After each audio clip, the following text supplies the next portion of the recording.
Hello guys, welcome to my our channel Rinki's blogs. তোমরা কেমন আছো? শুনে খুব ভালো আছো আর আমিও খুব ভালো আছি। দেখতেই পাচ্ছ আমি রেডি হয়ে বেরিয়ে গেছি আর সবাইকে কিন্তু মেরি ক্রিসমাস ও অনেক ভালোবাসা। দেখো আমরা কিন্তু আজকে যাচ্ছি ভিক্টোরিয়া, আমি আমার দুই মাসি আর বোন মিলে। ওই জন্য দেখো আমরা বাড়ি থেকে বেরিয়ে পড়েছি আর আমরা কিন্তু মেট্রো থেকে নেমে গেছি ময়দানে। আর ময়দান থেকে কিন্তু আমরা হাঁটতে হাঁটতে যাচ্ছি তিনজন মিলে, দেখতেই পাচ্ছ। পিছনে আমার দুটো মাসি আর আমার বোন আছে। এদিকে দেখো সবাইকে দেখাচ্ছিলাম। আর আমি যে মেট্রোয় ওঠার সময় কিন্তু আমার কাছে কোনো ক্লিপ নেওয়া হয়নি, যেহেতু প্রচুর দেরিতে গেছিলাম। তাই জন্য সেভাবে আর ক্লিপ নেওয়া হয়নি, তাড়াতাড়ি করে চলে গেছিলাম। এদিকে দেখো ভিক্টোরিয়ার ঢোকার গেটের সামনে যে লাইনটা, প্রচুর লাইন। আর আমরা টিকিট কাটবো কি, আমরা তো লাইনে দাঁড়িয়ে দাঁড়িয়ে হেসে যাচ্ছিলাম তিনজন মিলে যে এত লাইন।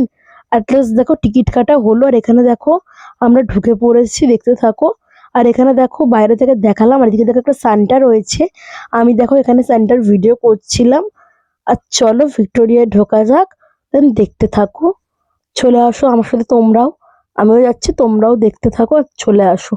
এদিকে দেখো পুরোটা কিন্তু তোমাদের সাথে আমি শেয়ার করব, আমরা তিনজন মিলে যে পিছনে কি করছিলাম।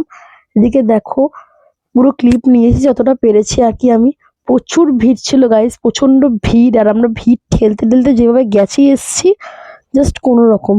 দেখো তারপর কিন্তু আমরা মিউজিয়ামে ঢুকছিলাম। এখান থেকে লাইন দিয়ে আমার মাসি আর দুই মাসির আগে লাইন দিয়েছিল, তারপর আমি আমার বোন গেছি। দেখো এখানে আমরা তিনজন মিলে হাসতে হাসতে ঢুকছিলাম। এদিকে আমার বোনও তাকাচ্ছিল ক্যামেরার দিকে বারবার, আবার এদিকে বলছিল আমাকে দেখা আমাকে দেখা। তো ও চলে এসেছিল ক্যামেরার মধ্যে। আর এদিকে দেখো লাইনটা এতটাই ছিল, আমি ভাবছিলাম যে ভিতরে হয়তো ফোন অ্যালাউ নেই। বাট বাইরে থেকে ভিক্টোরিয়ার ভিড়টা দেখো, আমি ওপর থেকে যে পুরো ক্লিপটা নিয়েছি। এদিকে দেখো আমরা কিন্তু মিউজিয়ামের ভিতরে কিন্তু ঢুকে গেছি অলরেডি। আর ভিড় কোনো রকম ঠেলতে ঠেলতে এদিকে দেখো যতটা পেরেছি কিন্তু আমি ক্লিপ নিয়েছি তোমাদের সাথে পুরোটাই শেয়ার করার জন্য। দেখো পুরোটা তোমাদেরও ভালো লাগবে। আর ভিডিওটা কিন্তু কেমন হয়েছে অবশ্যই কিন্তু বলো, আর আমায় কেমন লাগছে সেটাও কিন্তু অবশ্যই কিন্তু বলো। মিউজিয়ামে কিন্তু অনেক কিন্তু পুরনো জিনিস ছিল, আমি কিন্তু সবই কিন্তু তোমাদেরকে দেখিয়েছি ঘুরিয়ে পুরোটা যতটা পেরেছি আর কি। এই দেখো এখানেও কিন্তু সবটা দেখিয়েছি কি ছিল না ছিল কি আছে। আর যারা এখনো আসোনি তারা কিন্তু এসে ঘুরে যেতে পারো। বিশেষ করে কিন্তু অকেশন পারপাসের দিন বাদ দিয়ে এসে ঘুরে যেও, ভালোভাবে পুরোটা সবই দেখতে পাবে। যেহেতু অকেশন পারপাসে এলে বহুত ভিড়, আর ভিড় ঠেলতে ঠেলতে যাওয়া অসম্ভব। দেখো তারপর আমরা মিউজিয়াম থেকে বেরিয়ে গেছি আমি আমার মাসিরা আর বোন মিলে। দেখো ভিড়টা দেখতে পেলে কিরকম ভিড়। এখন কিন্তু প্রায় 4:30 বাজে আর আমরা ওখান থেকে কিন্তু আর একটা মিউজিয়ামে যাব বলে বেরিয়েছিলাম, বাট ওটা কিন্তু 4টে বেজে গেছে বলে কিন্তু বন্ধ হয়ে গেছিল।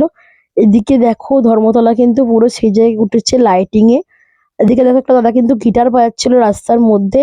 আর আমরা দেখো ভিড় ঠেলতে ঠেলতে গেছিলাম একটা মিউজিয়ামে যাব বলে, বাট ওখানে তো যাওয়া হলোই না। দেন আমরা তারপর একটা রোল খেলাম, আমি খেলাম আর বোনরা খেলো। রোল খেয়ে তারপরে আমি বাড়ি চলে এলাম। আর বাড়ি চলে এসে কিন্তু কিন্তু আমি ক্রিসমাস ডে পালন করলাম, দেখতেই পাচ্ছ আমি কেক কাটছিলাম।